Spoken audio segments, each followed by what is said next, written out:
Dengan mengucapkan Bismillahirrahmanirrahim. Assalamualaikum warahmatullahi wabarakatuh.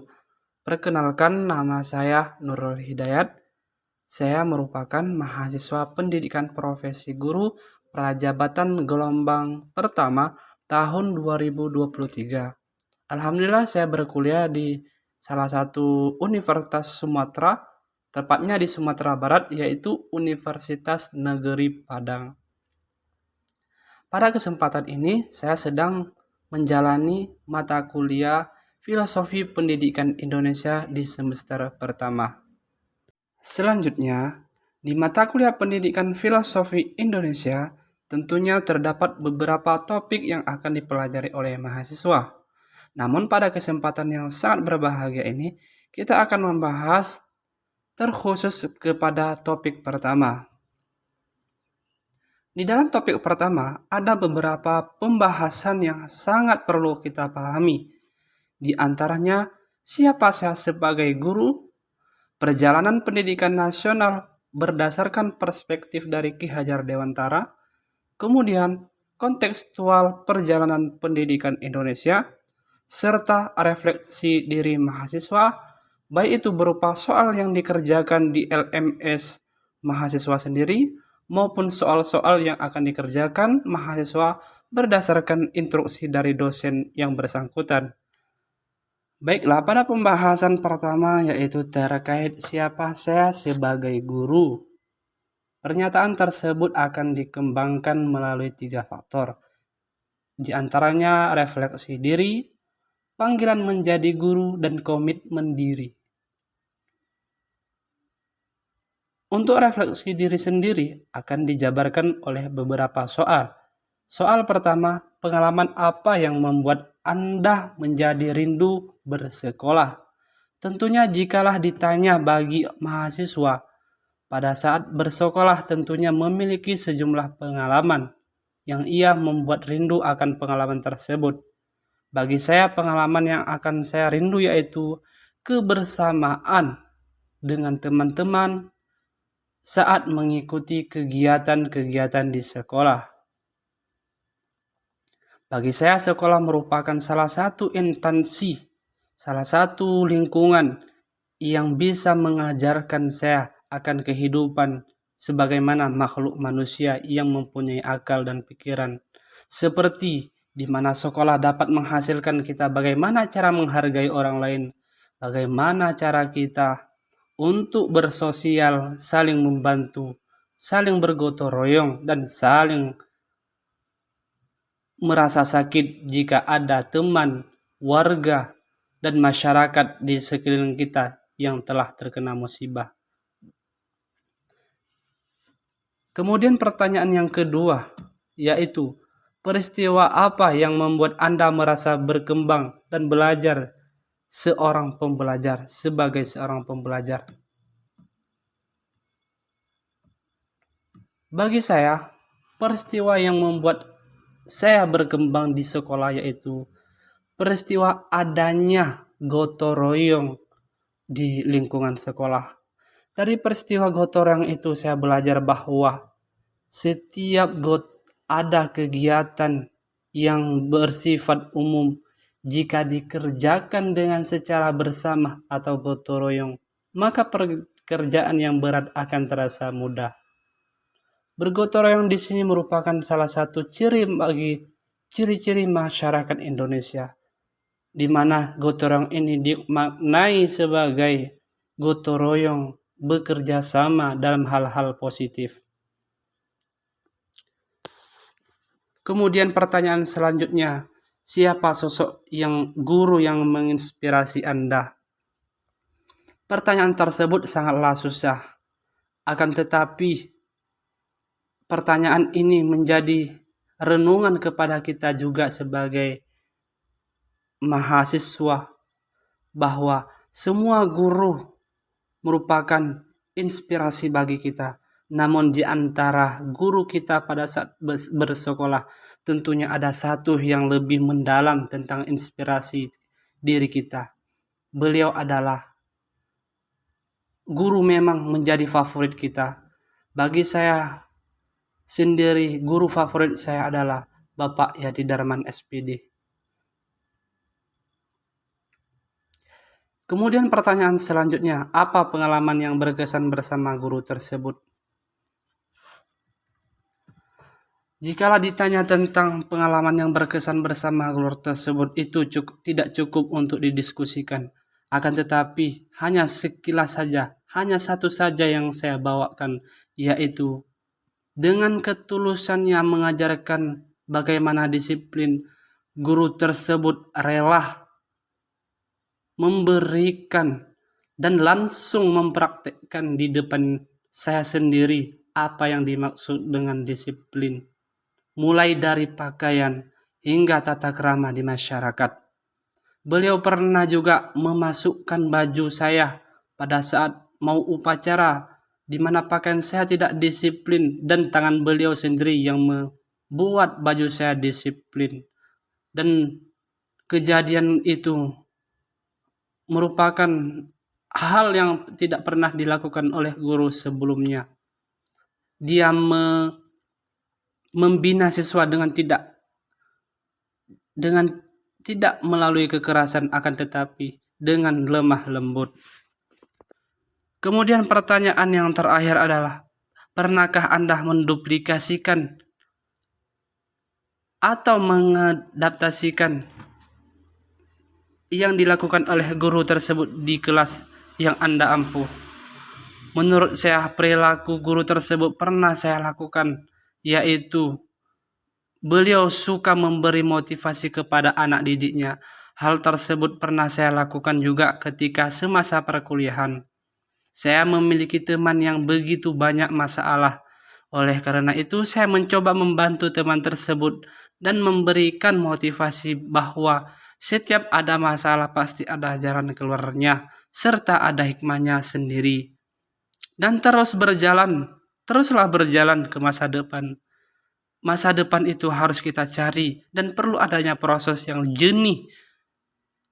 Dan harus ada proses yang jeli yang harus kita lakukan. Kita tidak boleh tinggal diam atau berputus asa. Selanjutnya adalah panggilan menjadi guru. Di mana soal yang pertama yaitu siapa saya saat ini. Saat ini saya merupakan mahasiswa yang berasal dari Universitas Syah Kuala, Kota Banda Aceh dengan jurusan pendidikan biologi. Selanjutnya saya sedang menempuh pendidikan profesi guru di salah satu universitas Sumatera, tepatnya Sumatera Barat, yaitu Universitas Negeri Padang, tahun 2023 gelombang pertama. Kemudian pertanyaan selanjutnya, mengapa saya memilih menjadi guru? Menurut saya terlahir di daerah terdepan, tertinggal dan terluar. Sehingga saya sangat bercita-cita ingin mencerdaskan generasi muda di lingkungan saya atau menjadi seorang guru.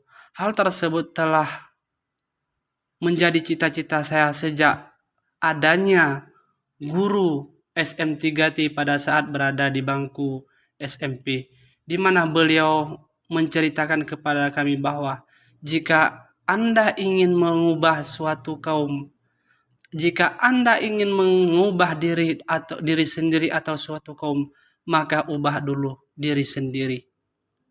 Maka saya di situ menyadari bahwa apabila niat saya ingin merubah anak didik generasi yang akan mendatang, maka saya harus berubah.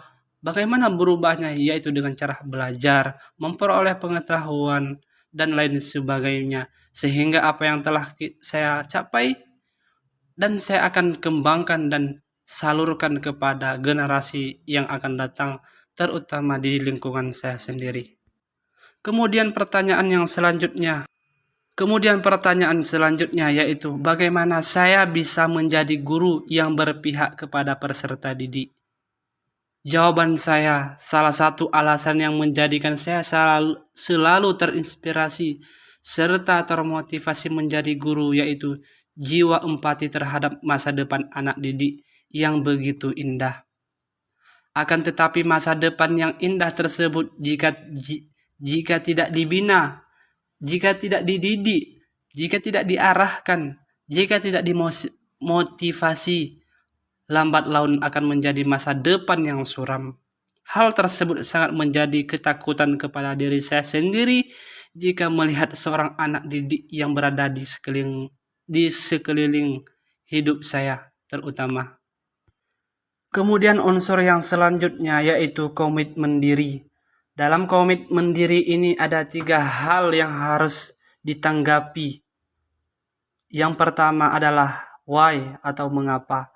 Di dalam mengapa ini ada beberapa unsur, di antaranya tujuan, alasan, keyakinan, dan motivasi. Bagi saya, tujuan saya yaitu menjadi seorang pendidik yang profesional, yang mengetahui apa yang dibutuhkan oleh siswa, apa yang akan dihasilkan siswa, dan apa yang akan dibutuhkan oleh masyarakat terhadap kualitas pendidikan, terhadap kualitas yang akan dihasilkan oleh suatu sekolah. Alasannya kenapa? Saya dituntut bagaimana cara memahami perkembangan zaman, kemajuan, dan tantangan zaman bagi peserta didik saya. Hal tersebut saya mulai dengan cara belajar filosofi pendidikan, sehingga saya mampu menjalankan peran saya sebagai pendidik yang profesional, sebagai perancang pembelajar anak didik, penyaji materi yang baik, motivator, sebagai tempat bagi siswa untuk mendengarkan pendapat tentang dunia belajar maupun dunia sosialnya.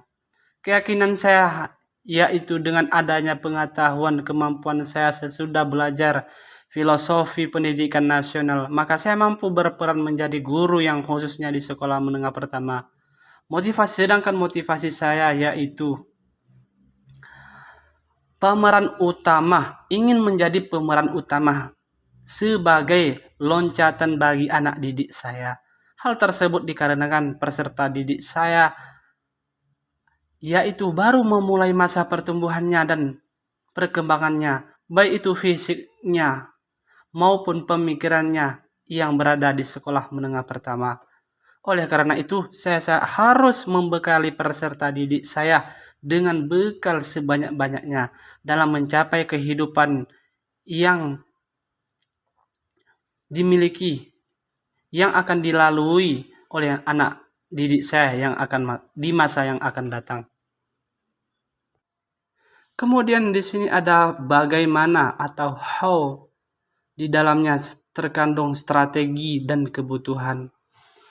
Bagi saya, strategi yang akan saya lakukan sebagai seorang pendidik ialah pertama, membekali diri dengan ilmu pengetahuan seperti belajar yang tiada henti, sehingga ilmu yang ada tetap tersimpan dan ilmu yang belum dimiliki dapat segera saya miliki.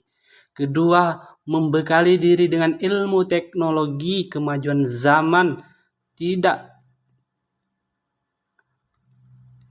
kemudian tidak menunggu generasi, artinya tidak harus menunggu apa yang telah diberikan oleh kurikulum, namun bergerak sendiri dengan teknologi yang ada sebagai langkah untuk memberikan ilmu kepada peserta didik. Kemudian yang saya butuhkan dalam hal itu ialah ruang komunikasi antar guru, komunitas pendidikan, dan fasilitas belajar, baik itu perpustakaan hingga akses belajar via digital. Dalam dunia teknologi, saya sangat membutuhkan perlengkapan teknologi sesuai dengan kebutuhan yang ada di lingkungan sekolah, baik itu laptop, infocus, jaringan wifi, dan sebagainya. Hal tersebut dikarenakan teknologi tidak bisa dijelaskan kepada siswa dengan secara lisan, akan tetapi akan lebih efektif jika diberikan contoh secara langsung kepada peserta didik yang sedang diajarkan. Kemudian item yang terakhir yaitu what atau apa, yang di dalamnya terkandung langkah-langkah konkret dan waktu yang dibutuhkan. Menurut saya, langkah-langkah yang saya lakukan adalah memperbanyak penguasaan pengetahuan tentang materi-materi ajar kepada peserta didik. Kemudian mengevaluasi yang telah dicapai oleh peserta didik setelah melakukan pembelajaran semester, sehingga apa yang kurang mendukung, menarik dalam pembelajaran tersebut, maka saya akan perbaiki di semester yang akan datang. Kemudian, bagi saya langkah selanjutnya adalah meningkatkan pengetahuan teknologi, terutama terkait dunia pendidikan sebagai penunjang pembelajaran. Alasannya yaitu peserta didik harus terdepan dan tidak bisa tertinggal akan perkembangan zaman dan mampu mengatasi permasalahan tentang dunia luar. Adapun waktu yang saya butuhkan dalam kesempatan ini yaitu yang pertama, kesempatan atau waktu. Setiap waktu, artinya dalam memperoleh pengetahuan itu tidak harus meluangkan 1 tahun, 1 bulan, bahkan 1 minggu untuk belajar, untuk menimba ilmu pengetahuan. Akan tetapi dalam 1 hari, bahkan dalam 1 menit, dalam 1 jam, saya bisa meluangkan waktu untuk belajar ilmu pengetahuan dengan cara membaca buku, membaca artikel, dan lain sebagainya. Kesempatan waktu yang kedua yaitu berkisar 6-1 tahun. Waktu tersebut saya butuhkan untuk mengevaluasi hasil belajar siswa selama saya didik dalam proses pembelajaran. Sehingga waktu tersebut menjadi lebih efisien untuk menunjang pembelajaran anak didik ke depannya. Baik, kita akan masuk kepada pembahasan yang kedua, yaitu Perjalanan Pendidikan Nasional Perspektif Ki Hajar Dewantara. Dalam pembahasan yang kedua ini, ada 2 langkah yang harus kita lakukan. Yang pertama, menelaah tulisan dan pidato Ki Hajar Dewantara dan melihat video tentang pendidikan pada zaman kolonial. Kemudian yang kedua, kita harus membuat argumen kritis tentang perjalanan pendidikan nasional, disertai sumber-sumber yang terpercaya dengan ketentuan 300-500 kata. Baiklah, di sini saya akan sedikit memaparkan tentang argumen kritis saya, yaitu pendidikan Indonesia yang sekarang ini tentunya jauh berbeda jika dibandingkan pada zaman penjajahan atau zaman merdeka, sebelum merdeka. Pendidikan Indonesia terus mengalami perubahan yang begitu pesat dan maju. Oleh karena itu, nikmat pendidikan inilah yang perlu disyukuri oleh anak bangsa dan patut dipertahankan. Banyak sekali tokoh yang berjuang demi mempertahankan kebangsaan Indonesia. Peran perjuangan pun beraneka ragam. Ada yang berjuang dengan tenaga, ada yang berjuang dengan kedudukan, harta, dan ada yang berjuang dengan pemikiran. Salah satu tokoh yang berjuang di bidang pemikiran atau pendidikan ialah beliau Ki Hajar Dewantara. Ki Hajar Dewantara merupakan sosok anak bangsa yang lahir, yang sangat mencintai tanah air dengan sepenuh hati dan sangat bercita-cita meningkatkan pendidikan Indonesia itu dari generasi sebelum merdeka sampai generasi selanjutnya. Niat beliau sangat tulus terhadap pendidikan Indonesia, sehingga beliau dijuluki Bapak Pendidikan. Salah satu hikmah yang bisa diteladani anak bangsa daripada kisah Ki Hajar Dewantara yaitu di mana saja kita berpijak, pendidikan apa saja yang kita miliki, dari mana saja kita memperoleh pengetahuan itu, jangan sampai melupakan tanah air dan tetap ikut serta membangun kebangsaan kita sendiri. Kemudian, salah satu bakti kita sebagai anak bangsa ialah menjaga dan memajukan cita-cita para pahlawan seperti yang telah dilakukan oleh Bapak Menteri-Menteri kita sebelumnya, yaitu dengan membuat seperangkat tata cara belajar anak atau yang sering kita dengar dengan kurikulum. Hal tersebut mengingat pendidikan Indonesia sebelum merdeka masih sangat begitu sempit, sangat terbatas dan sangat dibatasi, sehingga anak bangsa kewalahan untuk memperoleh pengetahuan. Dengan kurikulum ini, maka menjadi acuan bagi pemerintah Indonesia bagaimana pendidikan akan setara dengan peluang kerja, dengan kebutuhan masyarakat, dan dengan perkembangan zaman. Maka apa yang kita lakukan sebagai calon guru? Kita harus melihat orang-orang pintar di sekeliling kita, orang-orang yang telah berjasa dalam bidang pendidikan, seperti yang telah dilakukan pada tahun sekarang atau tahun 2019 yang telah lewat, yaitu gerakan perubahan kurikulum yang langsung dicetuskan oleh Menteri Pendidikan, yaitu Bapak Nadiem Makarim, di mana beliau mencetuskan tentang gagasan tentang perubahan kurikulum dari sebelumnya kurikulum 2013 yang berpatokkan kepada keaktifan guru, maka sekarang lebih kepada keaktifan siswa atau yang sering disebut dengan kurikulum merdeka. Kurikulum merdeka merupakan salah satu kurikulum yang memberikan dan menjadikan anak didik lebih mandiri dalam kehidupannya.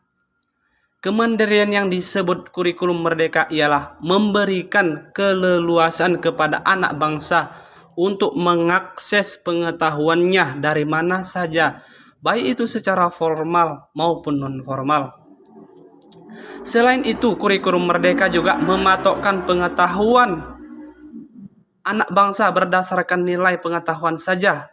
Bukan hal seperti itu, akan tetapi anak bangsa itu dituntut untuk memiliki sejumlah kelebihan, baik itu berkaitan dengan sikap yang dia miliki, keterampilan yang ia punya, dan skill-skill yang bisa ia kembangkan. Maka pemerintah sangat memperhatikan ketiga komponen tersebut. Selanjutnya, pemerintah menjadikan kelebihan tersebut menjadi evaluasi bahwa pembelajaran dan penilaian anak bangsa tidak cukup dari nilai saja, akan tetapi lebih didukung dengan adanya kelebihan 3 hal yang telah disebutkan, yaitu keterampilan, sikap, dan skill. Maka dengan gagasan kurikulum merdeka ini, kita sebagai guru diwajibkan menerangkan kepada siswa bahwa tidak hanya pengetahuan saja yang dinilai oleh guru, tidak hanya kebutuhan masyarakat yang harus diperhatikan guru, akan tetapi bagaimana seorang siswa kita, lulusan yang kita berikan kepada masyarakat itu betul-betul diterima di kalangan masyarakat, serta mempunyai daya kompetensi di peluang kerja, serta mampu beradaptasi dengan perubahan zaman. Itulah tugas kita sekarang sebagai guru, sebagaimana panduan pemerintah melalui Bapak Nadiem Makarim sebagai Menteri Pendidikan Indonesia. Baiklah, kita akan memasuki pembahasan yang ketiga tentang kontekstual perjalanan pendidikan nasional. Untuk membahas tentang kontekstual perjalanan pendidikan nasional, ada 5 item yang harus dipahami. Yang pertama, pendidikan sebelum kemerdekaan. Jika dilihat daripada sejarah Indonesia, sebelum merdeka Indonesia telah memiliki pendidikan, namun hal tersebut sangat terbatas dan dibatasi. Kata terbatas di sini maksudnya adalah pendidikan Indonesia dari segi fasilitas, sarana dan prasarana sangat terbatas. Untuk mengakses pengetahuan pun sangat terbatas, seperti hanya orang-orang tertentu saja yang bisa mendapatkan pendidikan tertentu. Kemudian kata dibatasi di sini ialah bahwa pendidikan Indonesia itu masih di tangan para penjajah seperti Jepang dan Belanda. Kemudian beberapa sekolah yang telah didirikan oleh bangsa Jepang dan Belanda sebelum kemerdekaan Indonesia, yaitu seperti sekolah swasta kelas 1 dan kelas 2, sekolah Bumi Putera, dan sekolah Taman Siswa. Kemudian pembahasan yang kedua, yaitu pendidikan sesudah kemerdekaan. Pendidikan Indonesia sesudah kemerdekaan sudah mulai berkembang, yang ditandai dengan adanya pemegang kekuasaan pendidikan Indonesia itu tidak lagi berada di tangan orang asing, melainkan di tangan pemerintah Indonesia sendiri, serta telah melakukan pembentukan kurikulum atau bahan untuk belajar anak, sehingga anak bisa bersaing baik itu sekarang maupun di masa yang akan datang. Ada beberapa kurikulum yang telah dibuat oleh pemerintah, seperti kurikulum Rencana Pembelajaran tahun 1947,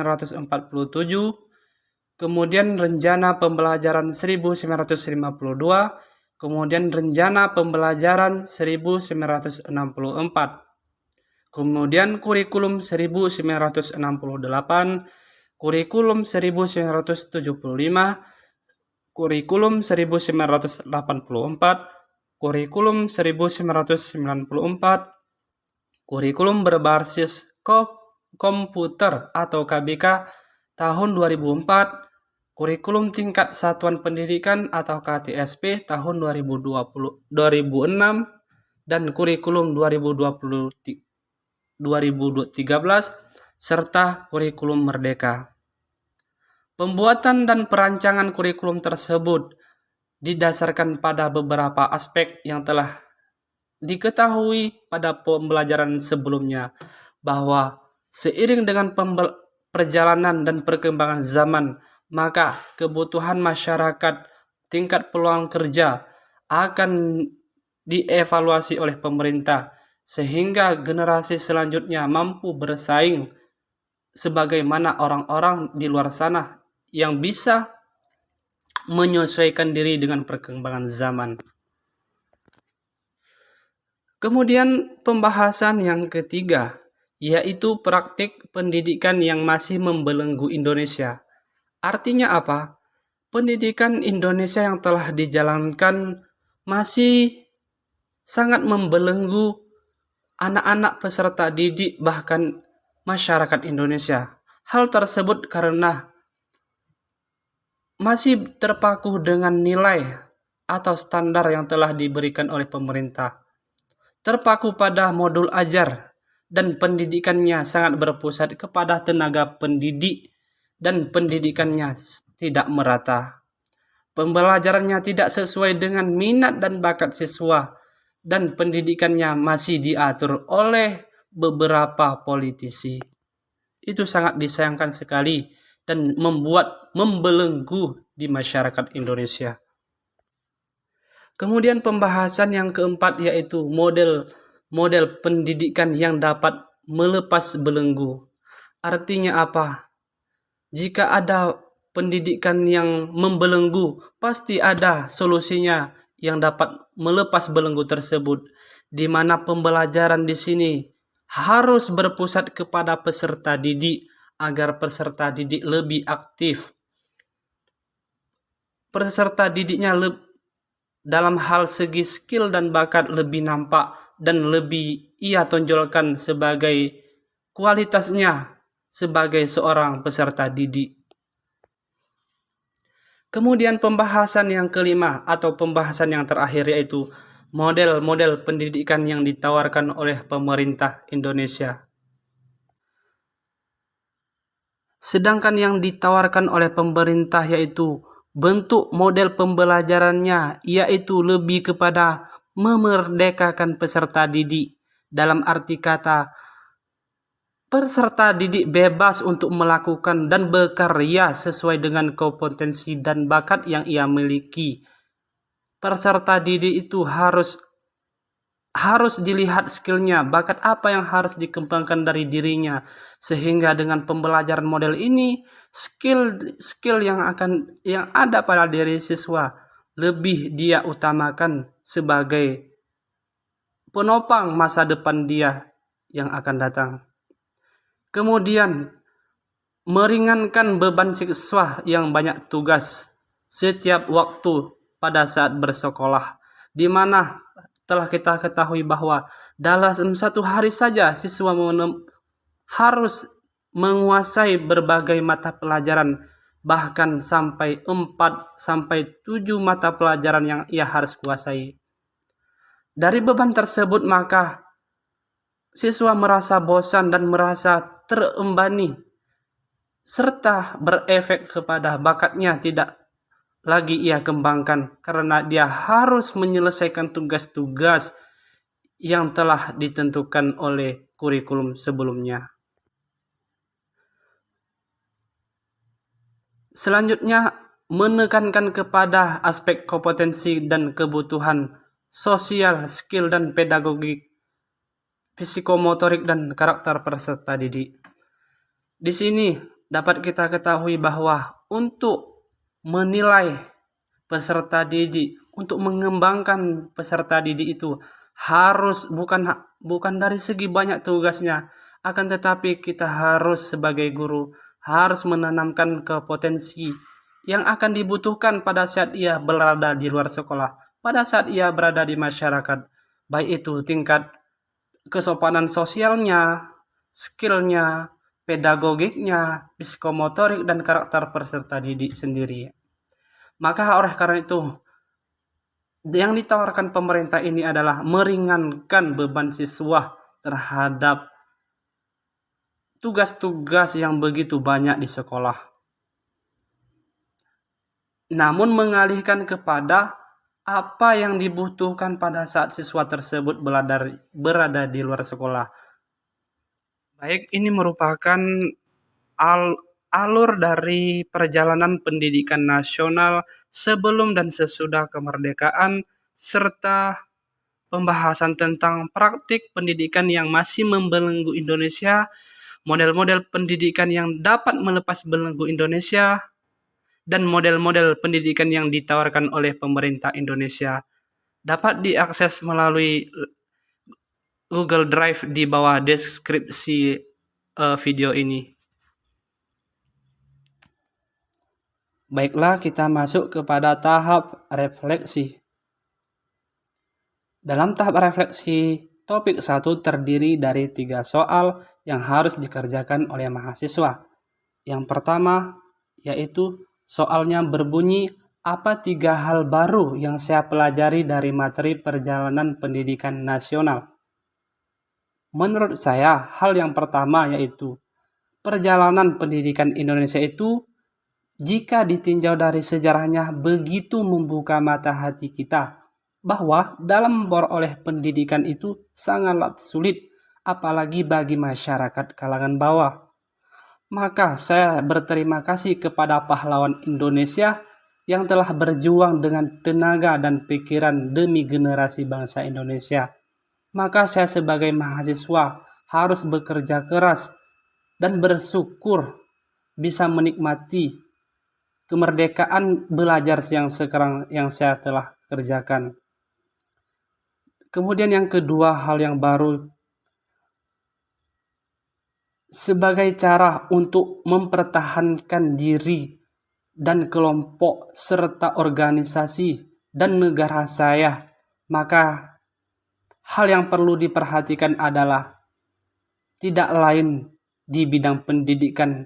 Walaupun ada bidang-bidang lain yang harus diperhatikan seperti bidang kesehatan, ekonomi, dan politik, namun juga terutama harus memperhatikan bidang pendidikan. Karena dengan bidang pendidikan inilah Indonesia bisa maju dan menciptakan cita-citanya sebagaimana cita-cita yang diinginkan oleh bangsa Indonesia. Kemudian yang hal baru yang ketiga, bahwa pendidikan merupakan hal yang paling penting di setiap orang untuk kemajuan negaranya. Oleh karena itu, tentunya terdapat berbagai peraturan yang dibuat oleh pemerintah sebagai metode atau langkah sehingga dapat mengetahui tujuan dan manfaatnya, atau yang sering dikatakan kurikulum. Kurikulum yang telah dijalankan tentunya akan berbeda dengan kurikulum yang akan datang. Perbedaan itu bukan keseluruhan, akan tetapi perbedaan itu hanya sebagai pengembang dari kurikulum yang ada atau kurikulum sebelumnya. Hal perubahan kurikulum itu disebabkan oleh perubahan zaman, tuntutan dunia kerja, dan perkembangan teknologi yang semakin maju. Kemudian soal yang kedua, apa dua hal baru yang saya ingin ketahui lebih mendalam? Berdasarkan diri pribadi saya sendiri, dua hal yang baru yang saya ingin ketahui. Yang pertama, sebagai generasi yang berlatar belakang pendidik, saya sangat ingin mengetahui bagaimana cara agar siswa yang saya didik dapat mengimplementasikan ilmu yang telah diberikan di kehidupannya sehari-hari, seperti disiplin dan tanggung jawab, serta mampu mengembangkan skill yang dimiliki anak didik. Karena saya berpikir bahwa banyak sekali siswa, banyak sekali guru-guru yang menuangkan pemikirannya, ilmu-ilmunya, namun sangat sedikit sekali siswa untuk mengamalkannya sendiri. Kemudian hal baru yang pengen saya untuk lebih dalam, yaitu sebagai seorang pendidik maka harus mengetahui landasan kurikulum. Maka saya sangat ingin mendalami bagaimana cara merumuskan kurikulum itu sehingga mudah diterima oleh peserta didik, tenaga pendidik, dan masyarakat serta perkembangan zaman. Kemudian pertanyaan yang terakhir atau yang ketiga, yaitu apa satu langkah konkret yang segera saya lakukan setelah materi ini? Menurut saya langkah yang konkret perlu diketahui daripada diri saya sendiri bahwa pendidikan itu merupakan hal yang paling utama dalam berkehidupan. Pendidikan juga menjadi gerbang utama untuk manusia sebagai landasannya serta dindingnya untuk menjalankan segala alur kehidupannya. Pendidikan juga dapat diperoleh dengan berbagai macam bidang, cara, baik itu formal dan non-formal. Maka saya sebagai generasi bangsa tentunya mengetahui bahwa memperoleh pendidikan tidaklah semudah dan segampang pada saat sekarang ini. Hal tersebut dikarenakan pendidikan sebelum Indonesia merdeka sangatlah terbatas dan dibatasi oleh keadaan. Sehingga dengan adanya hati yang bersih dari pahlawan Indonesia, sekarang telah kita menikmati bagaimana mudahnya dalam memperoleh pendidikan. Salah satu tugas dari generasi yaitu dengan belajar keras, taat kepada kedua orang tua, guru, pemimpin, baik di dalam lingkungan kelas, lingkungan sekolah, lingkungan masyarakat, dan lingkungan bernegara. Dengan melakukan hal tersebut, maka kita telah menjalankan warisan dan cita-cita pahlawan kita pada saat zaman penjajah.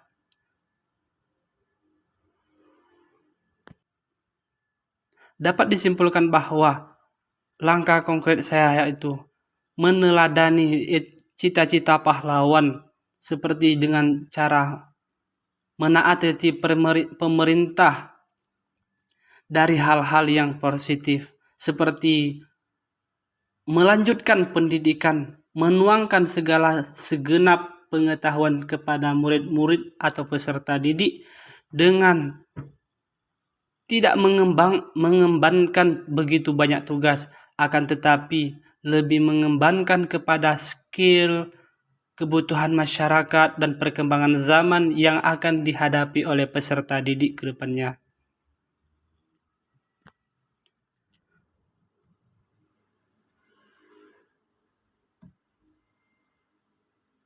Baik, terima kasih atas segala perhatiannya. Mohon maaf atas segala kekurangannya. Untuk bahan pembelajaran topik satu ini yang telah saya rangkum dapat diperoleh dari Google Drive di bawah video ini. Terima kasih. Assalamualaikum warahmatullahi wabarakatuh.